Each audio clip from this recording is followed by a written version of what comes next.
Feliz Día de las Madres, feliz Día de las Reinas. Como reina, sí reina. Dr. Plinio, en el video de hoy, nos va a enseñar el papel que tiene la madre en el hogar, que es el papel de la reina del hogar. Acompáñenos.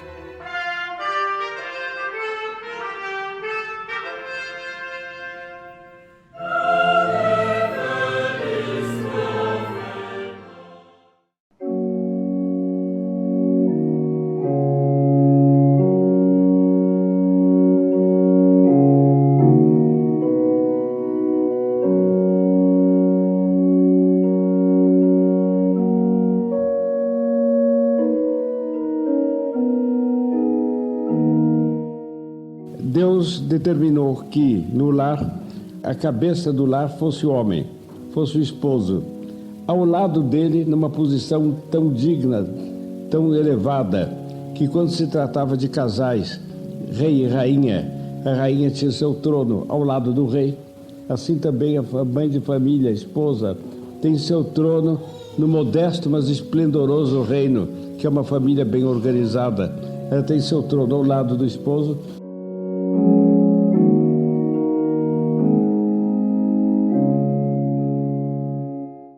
Dr. Plinio nos enseña que la madre es la reina del hogar por su capacidad, por su influencia, por su consejo, por su discreción, por su manera de actuar. La madre es la reina.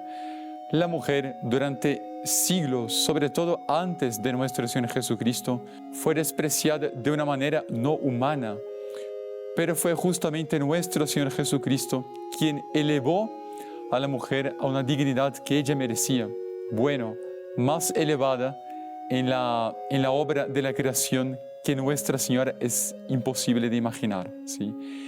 Y justamente Dr. Plinio nos va a enseñar en este comentario cómo es el papel de la mujer, cómo es el papel de la madre en el hogar, en la familia, en la sociedad.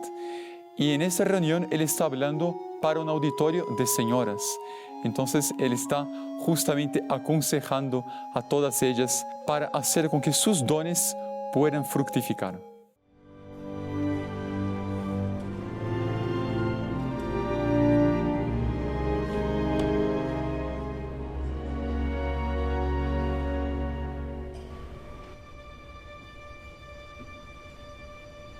Quando começou o primeiro punhado de católicos primitivos a viver em torno dos primeiros bispos, sacerdotes, começou a civilização cristã, porque eles começaram a praticar a religião católica.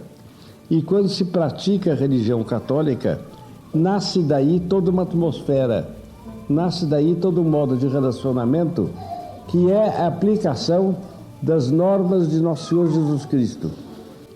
Esta civilização cristã encontrou entre os pagãos a mulher numa situação muito deprimida.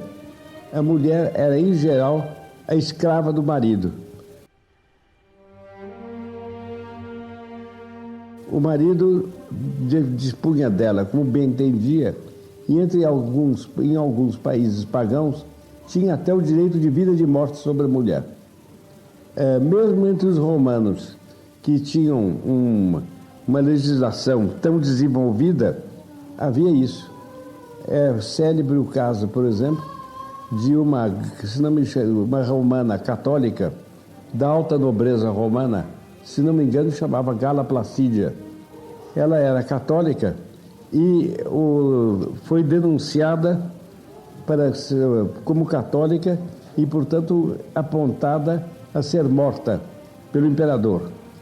Mas como ela era da alta nobreza, o costume era que os da nobreza fossem julgados pelo chefe da família, portanto, no caso dela, pelo esposo dela. E reuniram um tribunal constituído dos membros mais importantes da família para julgar essa mulher, essa matrona, e perguntar se era o caso de matá-la por ser católica ou não.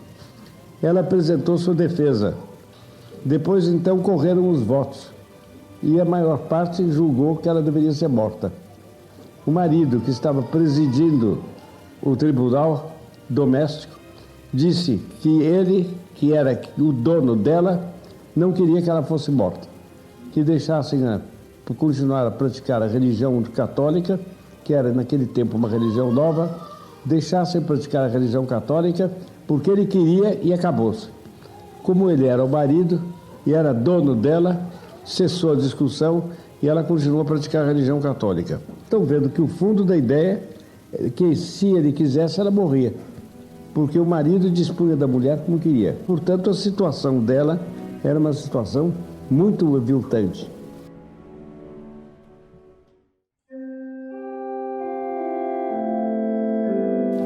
Quando se constituiu a civilização cristã, pela pregação do Evangelho e da doutrina de Nosso Senhor, tudo mudou.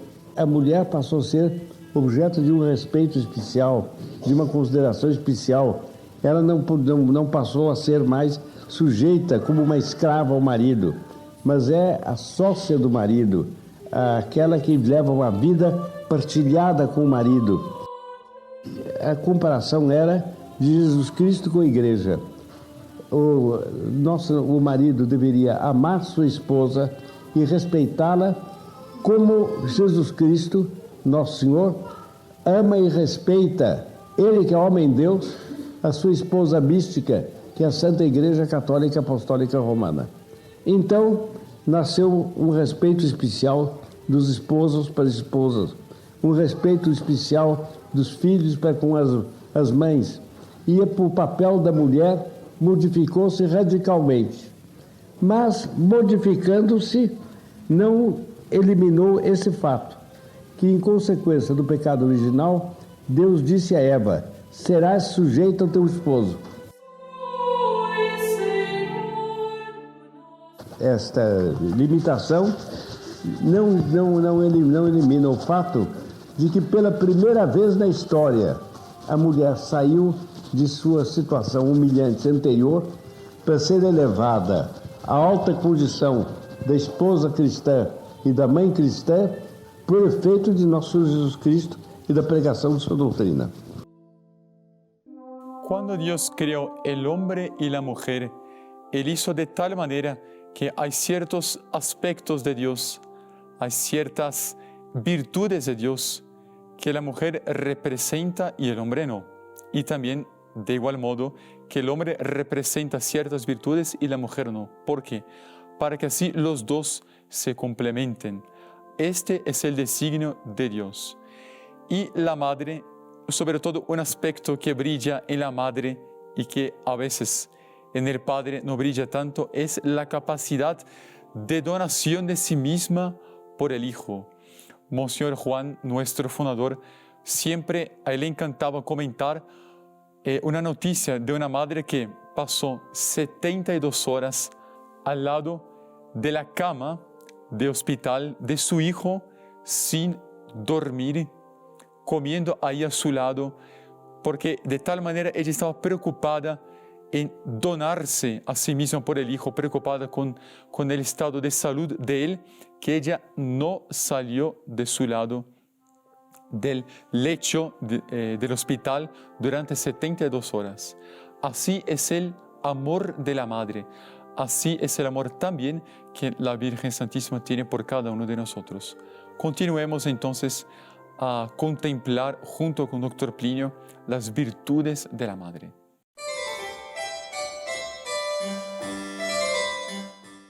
Eu não posso me esquecer de um episódio de minha vida. Minha mãe e meu pai já eram idosos, eu já era homem arquefeito. E habitualmente eu almoçava e saía para ir para o escritório, saía para trabalhar. E eles ficavam em casa. E como eu depois de sair nunca voltava, só voltava para a hora de jantar, eu um dia precisei sair, logo depois tive que entrar para pegar um papel, qualquer coisa. Entrei e eles não supunham mais que eu estivesse em casa. E eu peguei mamãe e conversava com o papai. E passando, ouvi a conversa deles, qual era. Ela dizia, ela estava de pé e ele sentado numa poltrona. Ela dizia para ele: João Paulo, eu hoje imaginei para o jantar esse menu assim para o Plínio. Você acha que está bem? Ele respondeu, sim, está muito bom. Ela disse, mas você acha que hoje o Plínio teria mesmo vontade de comer tal coisa e não tal outra? Eu nunca pensei que ela tomasse esse trabalho de pensar em tudo isso assim.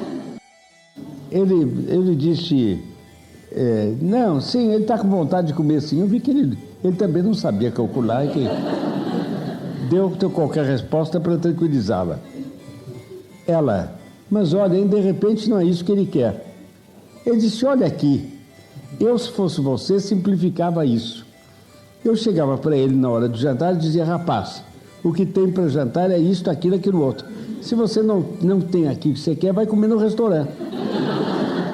O que ela não queria. Ela queria que eu ficasse em casa conversando com ela.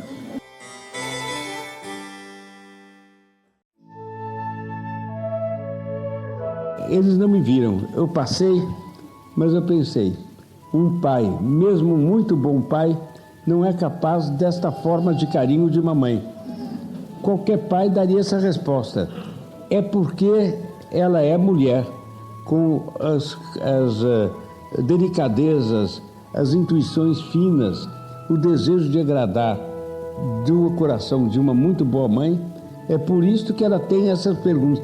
E é por isso que sai o que sai do menu de casa. Ele foi feito para outra coisa, para trabalhos duros. Não era o trabalho delicado de dona de casa dela. Ele fez o dele e ela fez o dela. Completaram-se e está acabado. Cada um seguiu o seu dever. Mas esse dever veio, bem cumprido de parte a parte, da diferença entre o dever de sustentação forte do pai para com o filho quando é menor e do dever daquele carinho incomparável e único que a mãe tem para com seu filho quando o filho é menor, quando o filho é maior e quando o filho é máximo. Acompanha o filho até um dos dois morrer, aquele carinho acompanha. As senhoras sabem que nos campos de batalha ficam os soldados agonizando, morrendo, etc., por causa de tiros que levam. E então, no delírio da febre, infecções, etc., eles gritam. Muitas vezes, eles gritam pedindo auxílio divino. Muitas outras vezes, clamam pela mãe. Embora estejam casados, tenham filhos, filhas, etc., clamam pela mãe e por mais ninguém. E não clamam pelo pai. É que eles sabem que é uma forma de afeto, de carinho, que o homem doente precisa ter e que a mãe pode ter. O pai terá em linhas gerais, sumariamente. Mas essa diferença faz a harmonia. E por causa disso é que a diferença, como eu já disse há pouco, cria um papel próprio a cada um. Para imaginar el papel de la madre, imaginemos que se nos dijera que el amor materno desaparecería en toda la faz de la tierra. Uno se sentiría desesperado, porque uno, aunque ya tenga su madre fallecida, pero él siente, mi madre me quiere, o la Virgen me quiere. Siempre hay un papel de madre, de cariño, de protección, que rebosa sobre los hijos. Y eso es que nos da la seguridad de ser queridos por Dios también. Entonces, continuemos un poco más con Dr. Plinio y sobre todo pidiendo por las madres para que ellas se compenetren del papel que ellas tienen. Tienen un papel importantísimo en la sociedad, en la Santa Iglesia y sobre todo para el futuro del mundo. Entonces dejamos aquí este saludo muy especial a todas las madres del mundo entero, ¿sí? Y pidiendo que la Virgen Santísima las pueda inspirar cada vez más a ser verdaderas y santas madres.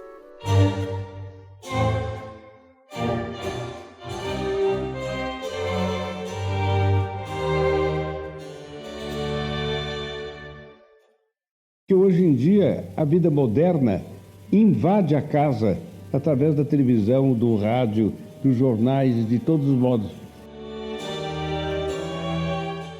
E uma senhora pode, sem sair de casa, estar informada de toda espécie de coisas. Até o mal é que, de tal maneira, as coisas invadem a casa, que a casa perde o aspecto de lar por excesso de informações, de notas, etc., vindas de fora através dos meios de comunicação social. Mais ainda, há certas coisas que, para a gente julgar bem, a gente não deve estar muito dentro. Se a gente está muito dentro, perde o critério para julgar. Quem sai todo dia à rua perde o critério necessário para perceber tudo quanto há de ruim na rua, porque acaba se habituando. Aquilo que a gente vê todos os dias, a gente de algum modo se habitua. E habituando-se, perde o critério para julgar o que é bom e o que é mal. E a dona de casa, para conservar todo o seu senso moral, ela deve estar o mais possível em casa e o menos possível na rua. Porque aí, quando ela sai à rua, é que ela sente a santidade do seu lar. Pelo contraste, ela percebe tudo quanto tem de encantador na vida do lar. Por outro lado, ela sente o horror da rua moderna, com suas imoralidades, com sua brutalidade, com seus roubos, com seus crimes, com seus ruídos, com suas velocidades, com seus riscos.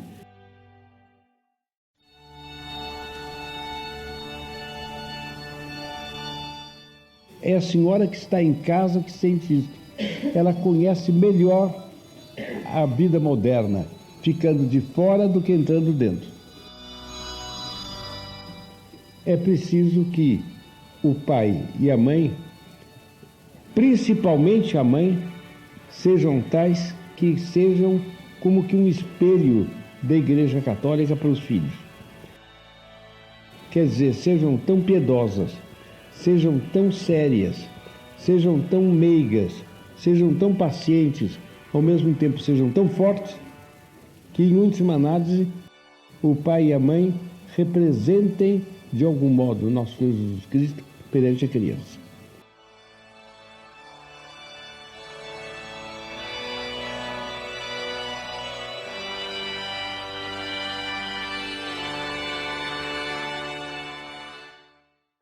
Y ahora dejamos una bendición muy especial a todas las mamás de todo el mundo. Que la bendición de Dios Todopoderoso, Padre, Hijo y Espíritu Santo, descienda sobre ustedes y permanezca siempre. Amén. Salve María, feliz Día de las Madres. Si le ha gustado este programa, deje su like, suscríbase al canal, active la campanita para las notificaciones, comente y no se olvide de compartirlo con sus amigos. ¡Salve María!